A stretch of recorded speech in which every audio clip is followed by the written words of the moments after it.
All right, we're out here working on a couple Ferraris. Got a really nice 488 GTB with a nasty crease dent in the aluminum roof.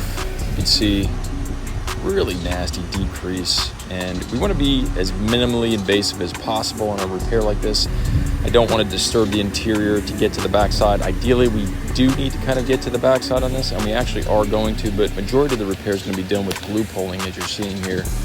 This is a mini lifter, basically designed to pull these plastic tabs and basically pull the paint and the metal simultaneously to bring up that metal so it sits higher than it normally would.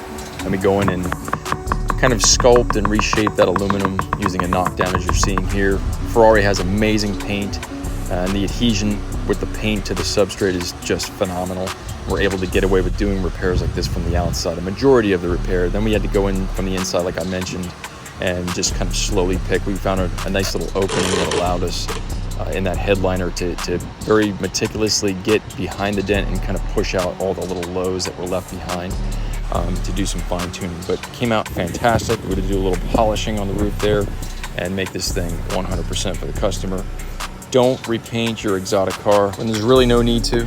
If your vehicle damage is a good candidate for the paintless dent repair process, it is by far the best solution. Thanks for watching.